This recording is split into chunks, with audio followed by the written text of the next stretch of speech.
WNST, Towson, Baltimore. Baltimore Positive is alive. Even though we only got like 6 hours of daylight, I feel like I live in Sweden or something above the Arctic Circle at this point.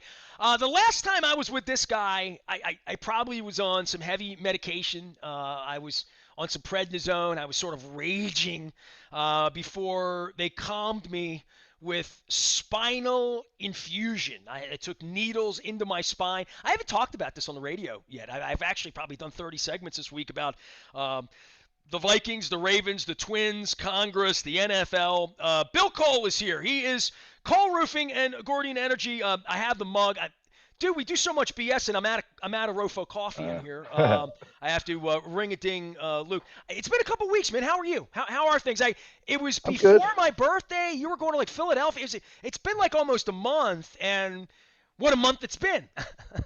Yeah, I'm trying to figure out whether it's a problem that I don't know the difference when you're heavily medicated or when you're not, or that we're going to talk about spinal infusions, and I'm wholly unqualified to even mention anything. I think, but either one of those are totally okay. You ever had a spinal infusion? No, I've not had a I would not spinal recommend infusion. it. I mean, I would if you hurt because it kind of helped, you know. Right. It did help, and that kind of helped. I'm 2 weeks out on having needles in both sides of my spine that they do with an X-ray MRI, and they find the exact nerve that's causing me to be sideways and in agony, literally. It got to agony. It Right. went from discomfort that really hurts to I can make it better with some ice and some this and some that to my wife not being here, to me crawling to the car, to me not being able to get out of bed on my birthday, to not being able to like move, to That then sounds having horrible. some. Yeah, it was not good, dude. It was from October 8th through the 21st. Right. I don't even know. I did radio, I did video, I made things happen. I even closed the deal. Thank you, Nacho Mamas. Welcome. But I would say I, when you're in it and you're in that kind, you want to die. I mean, literally, you're like, I could Right. not live and function like this. And I don't want to be medical about like all of that stuff, but dude, being infirmed is no fun, and my Well, poor wife taking care of me even worse. Trust me, right. no And fun for then her. just the realization that modern medicine is in a place where they're diagnosing your spine and able to stick needles and relieve pain. I mean, What the that's, hell did we do in the 80s when this happened other than heroin, cocaine, uh, Doan's back self-medicating. pills? Right. I Right. don't, I literally, I mean, I don't know if I was in that sort of pain for longer than the 8 to 10 days that I was really not But able to probably just sit, stand, lay, people do were anything, tougher. right? People were just tougher. Oh, That's come all. on. Go, yeah, People they were would. just They, tougher they back they then. walked in more No comfortable shoes shoes, to the ring, up uphill the in the hill, right? snow. This Right. time of year. Bill, I didn't even want to talk about back pain or whatever. I have a wild experience I'll share with you. So little back dreaming. My last name's Aparicio. I grew up really baseball obsessed, right? Like baseball cards, baseball players.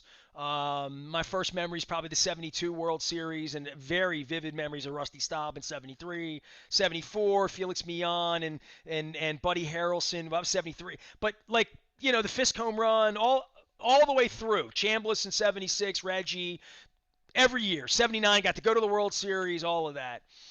And I remember Freddie Patek crying in the dugout, and I remember Dick Hauser in the 80s and all that. All I ever wanted to do was my bucket list before we called it a bucket list thing as a kid, and wanting to be a sports writer, which I did, and work at the paper and get a press pass, was to be in a winning baseball clubhouse.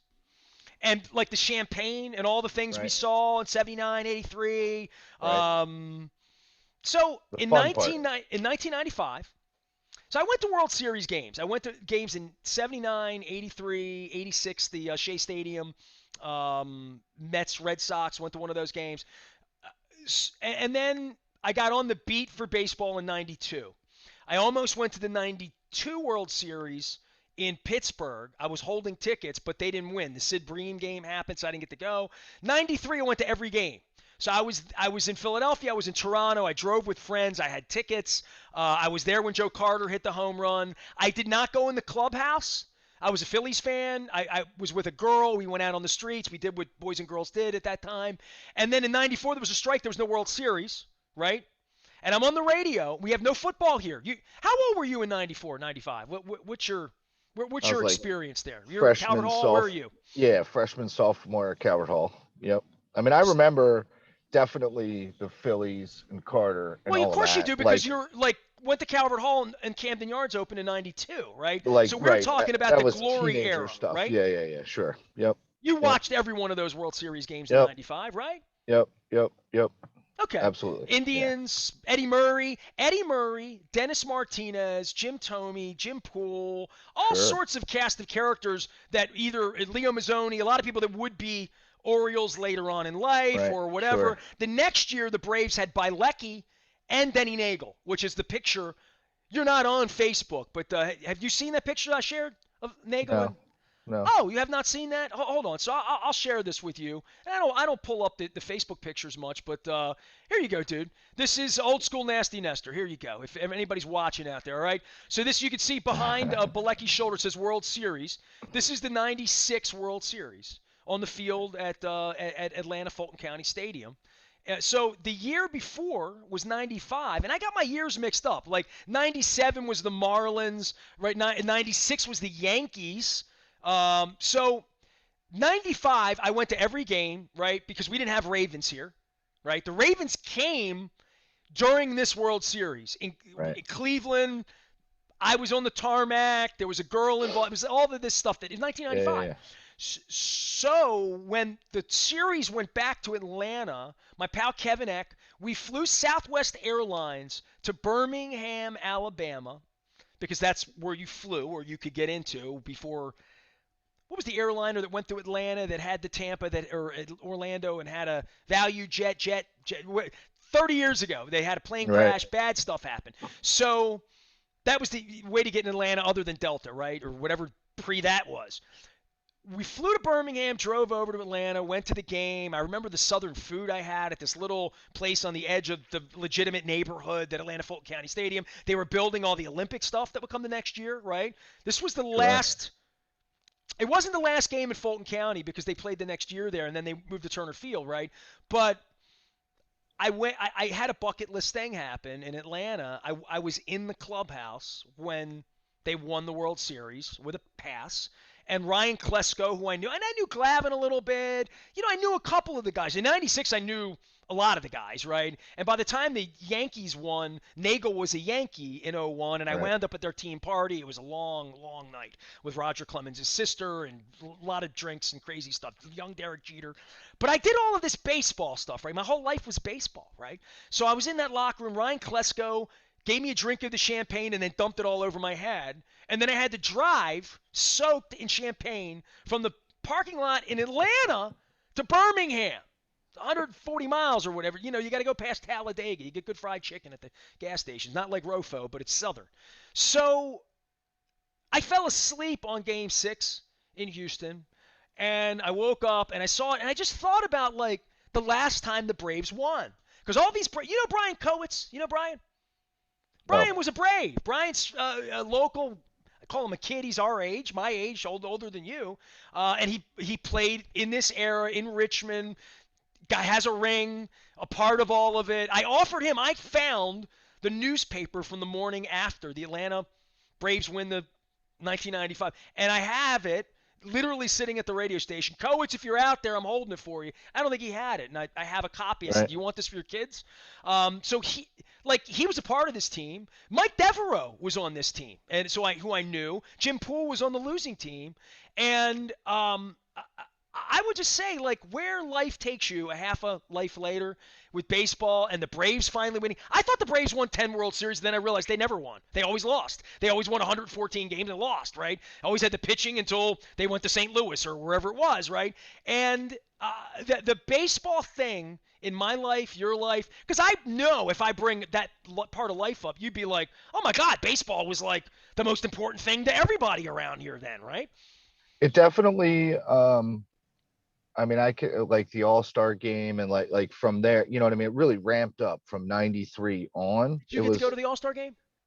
I don't think I went to the All-Star game. I think I went to Fan like Fest? they had a day before. Yeah, something like that. I think I went Well, if down you there for went to that. the workout, that was the day like Ken Griffey Yeah, and yeah, yeah, yeah. Gonzalez were hitting them Yep, off the yep, yep. second Hit deck. him. Yep, yep. I think, Now you know I why mean, that was, right? they were on steroids. Oh yeah, that was part of it. Yeah, yeah, HGH, but without question, juice ball. no doubt about it. Lenny Right. Dykstra Okay. could not have been on Okay. steroids that day. Um, I would just say this: the day after, and this is a old baseball story. There's a guy named Greg Biagini, Biagini. He was the hitting coach for the Johnny Oates Orioles, and then the Johnny Oates Texas Rangers. George Bush Texas Rangers, right? Sure. Of that era, and they had an All-Star game there in '96 too, or '95. '96 was in Philly. Um, Mary Lou Henner comes to me, But the notion that Greg Biagini would come to me 2 days later and say to me, "Been a hitting coach here a year and a half. I watch BP every day. I've seen Sam Horn try to hit that warehouse.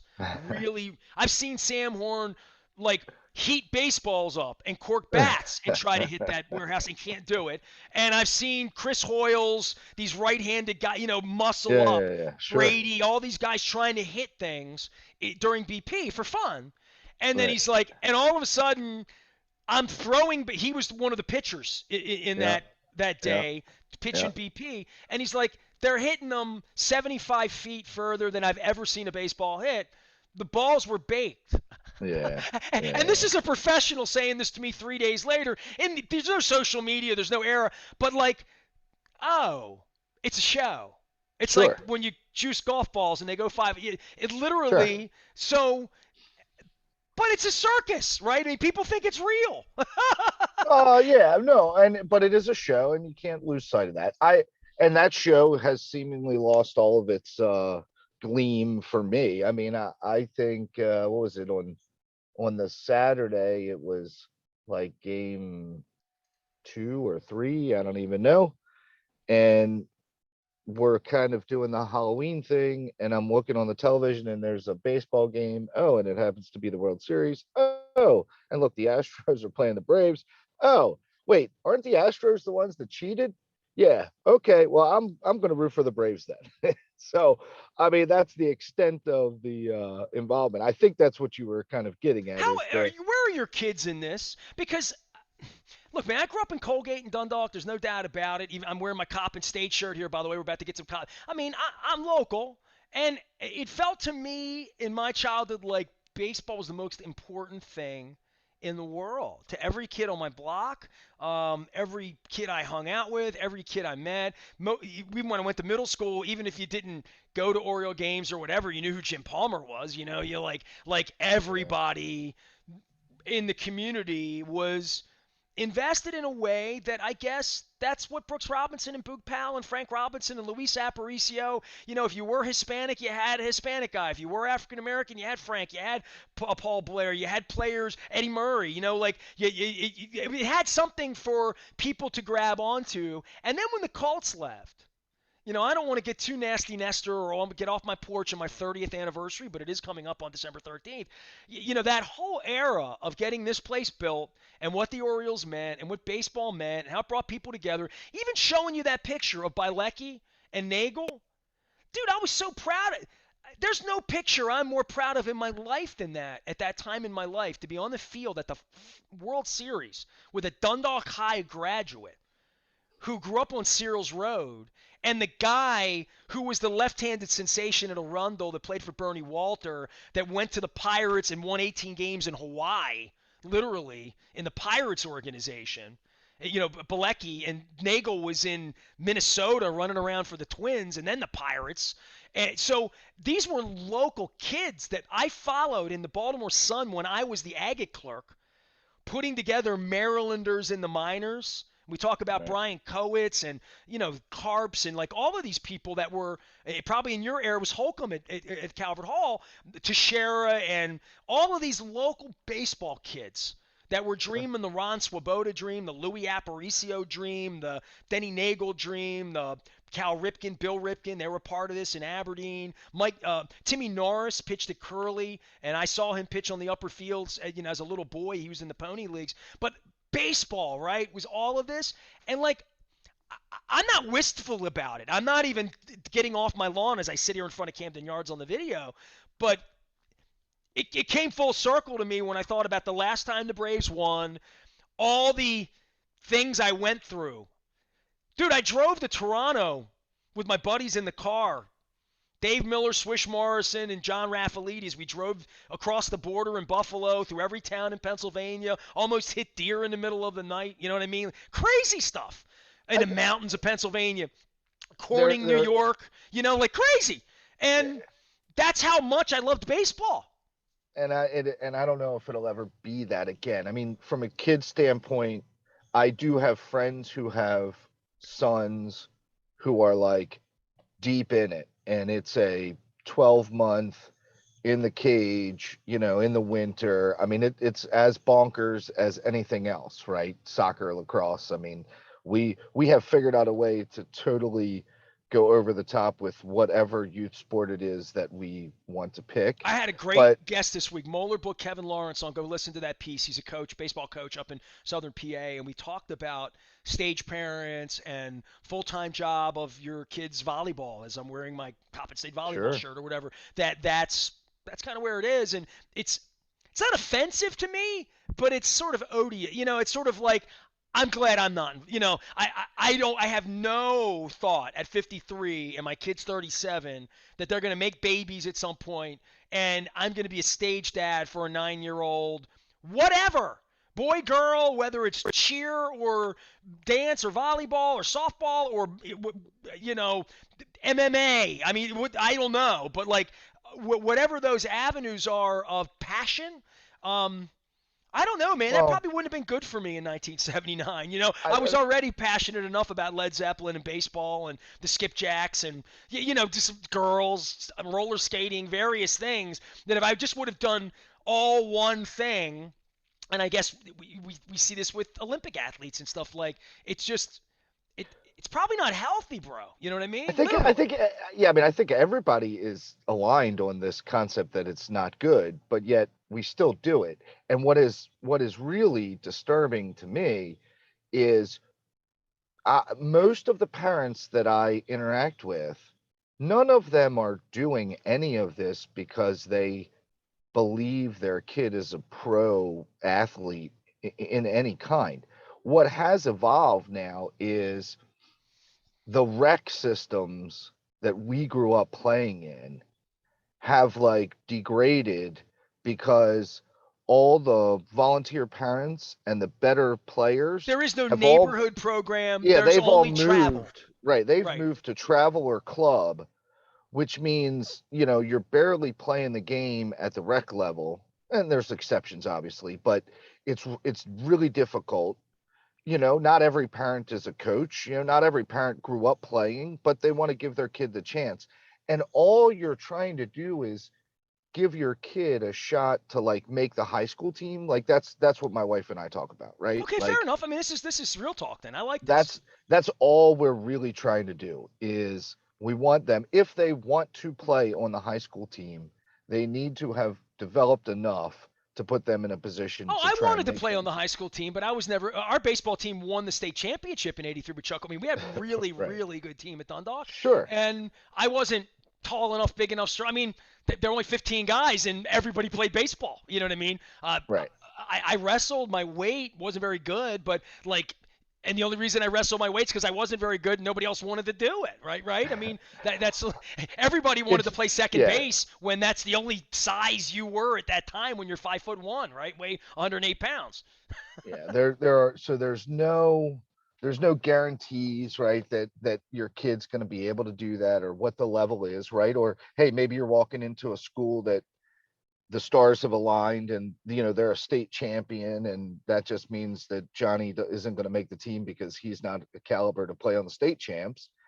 So Well, your it's point, you just said something that is old school. It's Greg Brady. Make the team, right? You had to make the team, which means you had to get your feelings hurt in Holabird, when you didn't make the basketball team because you weren't Sure. tall enough or whatever, you didn't even think of trying out for the Dundalk team because they just would have laughed at you. You know what I mean? Like you just weren't good enough. But that didn't mean that on Friday night you couldn't wave pom poms for your good buddy John Raffalides, who was good enough to make the team, but probably the ninth guy on the team. You know what I mean? Played some Right. JV, and that was an honor. He got to sit on the bench and maybe get some minutes or whatever because the kids were that good that he got to practice with every day. Curtis Schultz's dad was the coach. So at Dundalk, Right. Ron Schultz, Curtis came to practices as a seventh and eighth grader. I've known Curtis since he was seventh grade, right? He went to DeMatha and played, and then played for Gary, like the whole deal, right? He's a trainer at USC now, in the Pac-10. He worked for the Bengals.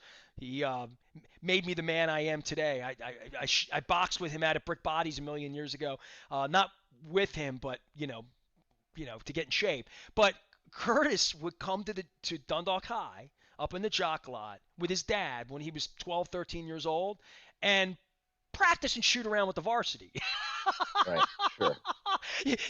With my buddies. But like, it was hard to make a team, right? And that's but also, if nobody comes out for the team or you're in that sort of an environment, the team's not very good, when you get to that point. But I'm with you, like the feeder systems, that makes all the sense in the world. That when I go back, that's why Little League games and snowballs aren't being sold at every elementary school baseball field anymore, right? Well, I mean, look, this is a terrible analogy, but I'm going to make it anyway. Like, what's the number one excuse that all the baseball players use when they were like a mediocre professional player and they get popped for using steroids? Everybody's It doing it. Yeah, it's this argument that like if I don't do it, I'm going to lose my livelihood because everybody else is doing it. So in order to just keep up, I'm forced to use steroids. And forget that the argument around that concept. Let's not go there.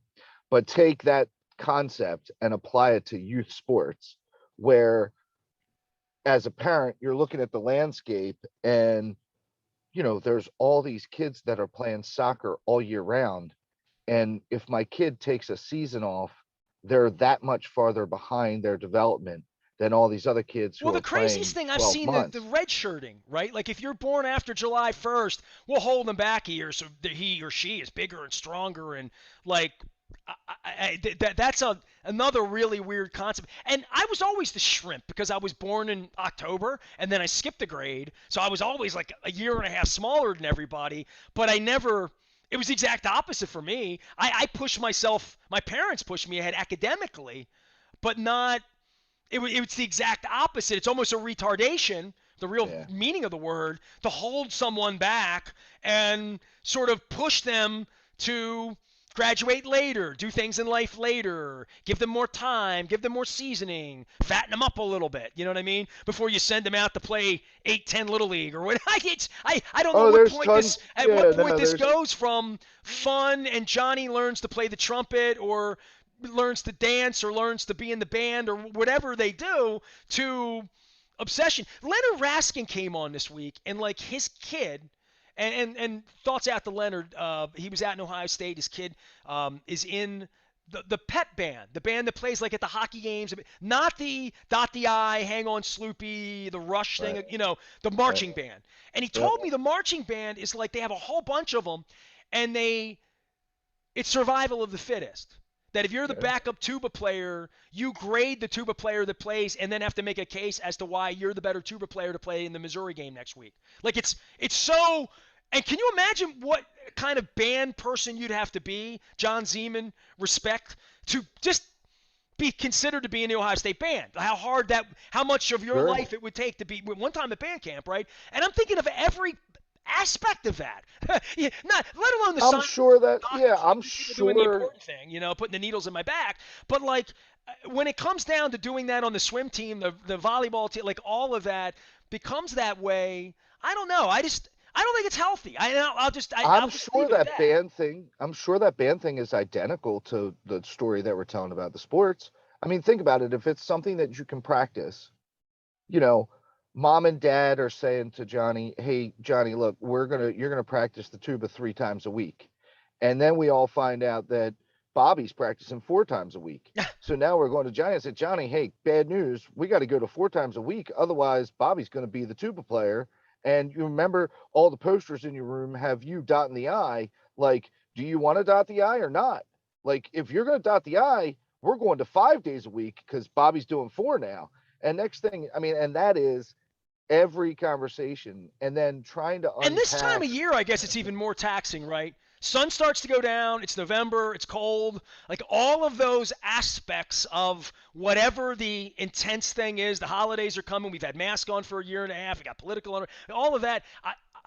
Just getting the kids to school and Nah, getting math and social studies has been like friggin' hard enough for now's most people in this now's country last year and now's a good time because I'm a basketball guy at heart, and we're a finally half. getting to transition from soccer to basketball. So now it gets fun. Uh, What sports do you do? Basketball, soccer. What are the other sports? Basketball, soccer, lacrosse. That's pretty much. And Lacrosse. my son's like a huge That's volleyballer now. So yeah. okay. Okay. Well, uh, so not baseball. Let's go back to the original topic of me Oh, waking up and right. seeing that like there was a celebration in Atlanta, and I sort of remember the Deion Sanders and the bucket of water with Tim McCarver, and Oh all yeah. that was a gas back in the '90s, Oh yeah.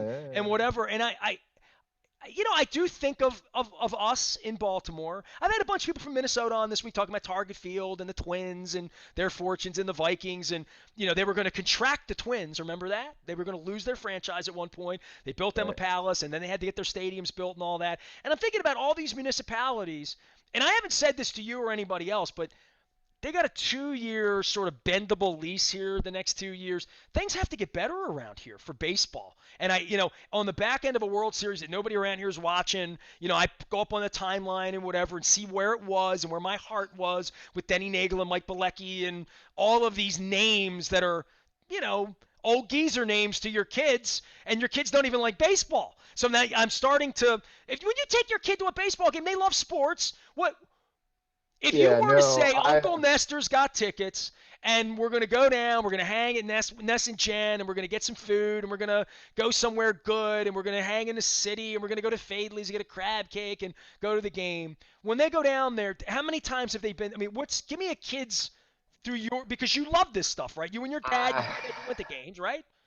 Yeah, sort of, kind of. I mean, I would tell you this is like bad dad stuff. Like, I'm not entirely sure my kids could navigate the rules of baseball. And I'm not talking about the infield fly rule. I'm literally talking about swing and a miss third strike, or, like drop third strike. Like, and that's probably So if I even brought your kids on too for high fun level. over a crab cake, just totally for fun, Right. and I said, how many innings in a game? Yeah, no, not going to get that one. They're not going to get Wow. that. So this is my No. Swedish girlfriend at Yankee Stadium 25 years ago who, like, when I Yeah. said ball and strike, the word didn't align with They the lacrosse verb or the players. They never noun. played softball, and we don't really watch. Yeah, it's an event, just I'm like not we went. bad dadding you. You're running around with a lacrosse stick like No, no, everybody no. else, I know, which is but one of the problems. um, it still feels bad, Dad. Like, my daughters will never play football, but they definitely have a better understanding of the rules of football than the rules of baseball. And a bad dad again. They're not football experts, right? Because I can only captivate their attention for about 15 minutes, Bro, and but then they you gotta can't move on. make, So, my parents wanted me to play the French horn. I tried for a week. You know what I mean? My mother wanted me to be the tap dancer on Lawrence Welk. She took me to tap dance. That didn't last I don't. 15 minutes. Yeah, I don't Like I pressure them. remember this shit, man. I I was don't. 7 years old. You remember what you were introduced to, and then you're like, no, I don't think so at that time. Right, Now I right. wish when it came to picking up chicks, oh my God, like if dancing would have been the number one skill. My mom was looking out for me at Colgate in 1974 when she took me into tap dance, Right, arts and right, crafts. I don't want any part right, of that, man. I wanted to play ball. You know? right. No, I think there is this element of tradition, and there are these little things like you will hear lots of people tell the story about, like, when my aunt used to take me to Oriole games at Memorial Stadium, Okay. and we always did the scorebook, right? I mean, that's what we did the entire game. Did We she get the kept good score tickets in and the like book. really treat you like? I mean, No, no, it wasn't about where we sat. I mean, it was fun. We had a good time. I don't really remember. All I remember is sitting in them seats, keeping score in the program. And everybody, like lots of people tell the program story. And she taught you how to do it Yeah, with a right. pencil. And we all, lament that that's not a thing anymore, and no one will ever do that again, and da da da. And I mean, the world just changes. I mean, I how don't can mind that. I just wonder what happens to this when there's nobody to oh fill it, and nobody cares, totally. and they can't figure it out. That's Well, all. I mean, we're gonna put we're gonna put a lid on it, and we're gonna play esports inside it because I don't know what else you do. I mean, that's the competing time. Think about all the time that's spent on their devices when we didn't have devices. see, I hate to hear this, but I need to hear this, right? Yeah, Like you're the one that sits in the house with two kids on the couch that are staring at their phone. Same as when I'm in the airport or anywhere else with other young people. Same as my wife and I who don't look at each other for an hour and a half sometimes and don't say things well, because we'll text each other from the other room if I'm in here doing yeah. I radio, mean, right? So COVID definitely accelerated the you know in-home disconnect. melting, yeah, the melting of my children's brains. No doubt about it. I mean, there's an addiction to YouTube or Roblox Well, you had to that stay had, home. What the hell else were you yeah, gonna do? exactly. And And everybody was and you around had everybody. a George Jetson device that would take you to the stars. We had to And go to the right, library and get like the right, Encyclopedia Britannica, right? Literally. right. And because it wasn't just like these intermittent time periods, it was, my wife and I want to break too. So we're tired of arguing with them about putting the device away, and they just won. They're just more resilient. They just wear you down, and Did you win with your parents? you finally give up, and you're like, fine, just play on the damn thing. I don't care. So I mean, it's going to be hard to come back from all of this, but sports is that outlet that is almost a necessity. Like, I have to make sure my kids stay engaged and involved in something. Otherwise, they're going to be in the damn iPad. So, Okay, so the lacrosse stick, and they love that, so you don't care so much that they love softball or baseball, because Dad isn't all that into it either. Dude, I would not care at all if my grandkids, there'd be no shame in them not wasting their life watching Freddie Freeman. Yeah, like literally, for me, it's a big world, and I've come a long way after building a life around it, so I'm not urinating upon it. I'm just simply saying the value of it at this point.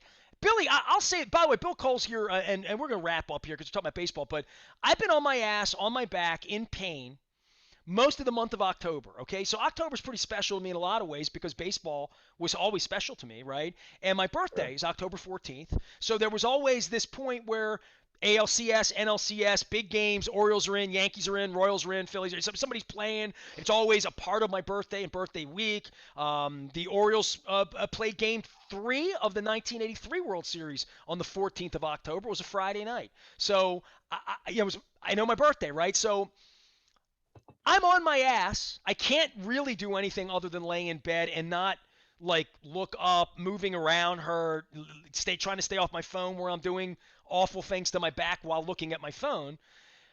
Baseball was on all day, every day. It was on like 1 o'clock, 4 o'clock, 7 o'clock, Giants, Dodgers, Cardinals, like all of these teams, right? The Right. Rays.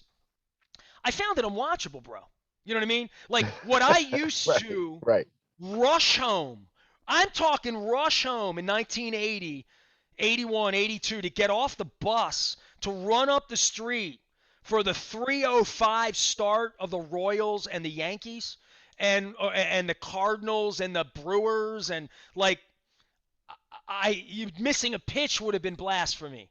Like But I begged my parents to write you me only a had pass to one, get me out of seventh period and come pick me up so I didn't miss the pregame with Bob Costas. You but know. you only had one, right? Like, there was only one thing. And if you missed it, you couldn't see it again. There wasn't another one on right after it. Sports Center didn't even exist.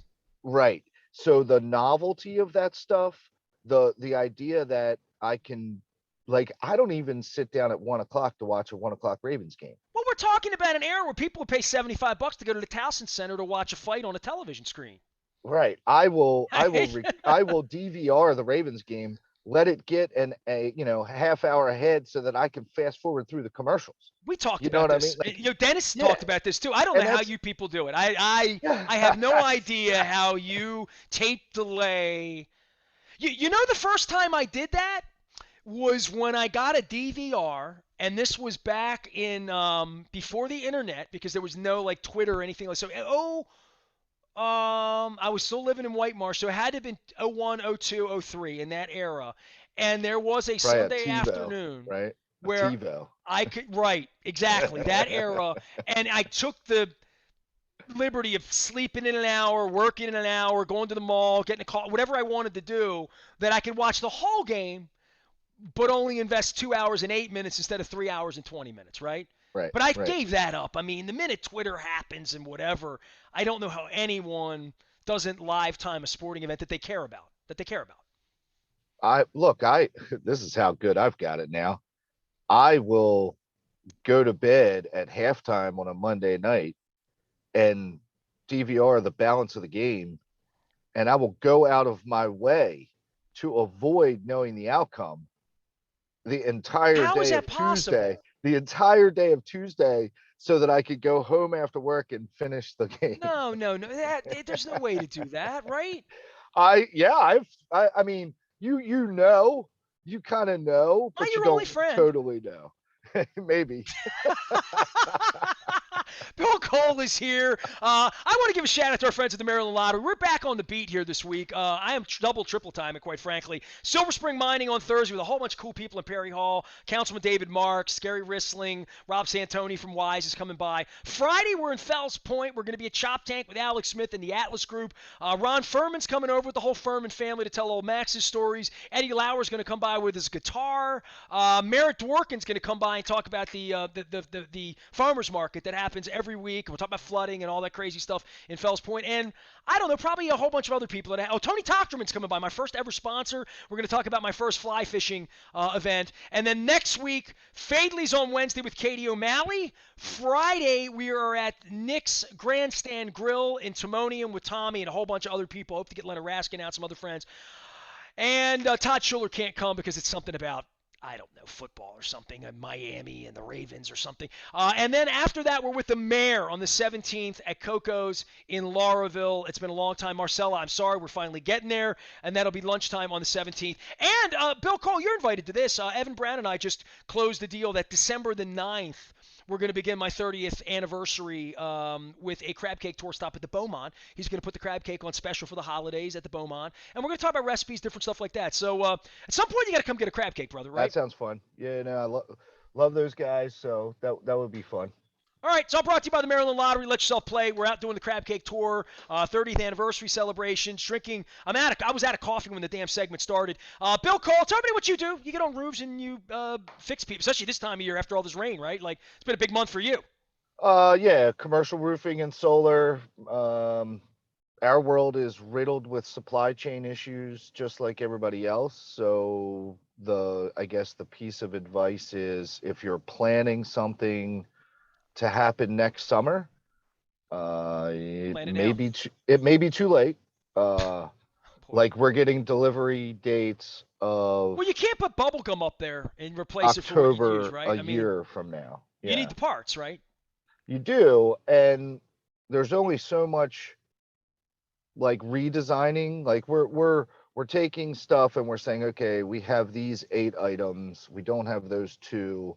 Let's try and rework it so that we can get just as good a quality, but use the products that are available. And it's becoming borderline impossible.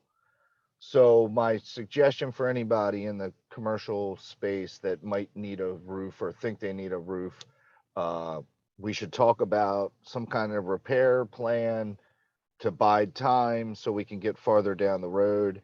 And if you have any hopes of getting your roof done in 2022, those discussions need to happen now. So Solutions.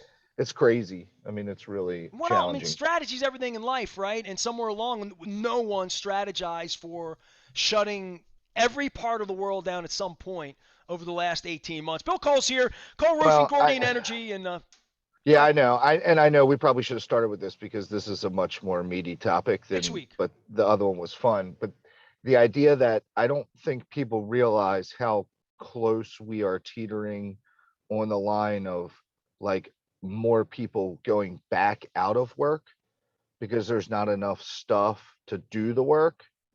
Think about all the people that pick up jobs for the holiday season. If there's not a lot of stuff in the stores to buy, Well, let's go back to the restaurant thing, right? If there's no food, you don't have a yeah, restaurant. Period. right, Easy, right. easy enough. All right, So dude, we'll I, take that on next week. All right, we'll be here. yeah, man. And we have Ravens in Miami. We have Ravens taking a little time off, going to Chicago. I'm hoping to get my back together so I can eat some legitimate Chicago style pizza. So I'm looking to do that. All of our Raven coverage can be found out at Baltimore Positive, and of course brought to you by Royal Farms. Real fresh, real fast, and I was so hungry on Monday night that I walked up to the Burke's Royal Farms and I got two delicious chicken breast. I have one in the refrigerator. I've been staring at it. I'm like, that's going to wind up on a salad that I picked up from Wise over the weekend as well. So we're eating well around here. I was at State Fair the other night. Did that crazy porky fig shank of thing that I'm going to have for leftovers today. I'm eating well. It's November. I had our friends from Wise on talking about good nutrition in November. I said, well, we put nuts in the chocolate chip cookies, so that's where I am. But I can't find eggnog right now. They're out of eggnog. I'm Nestor. We are WNST AM 1570 Towson, Baltimore. And we never stop talking eggnog, pumpkin, Baltimore Positive.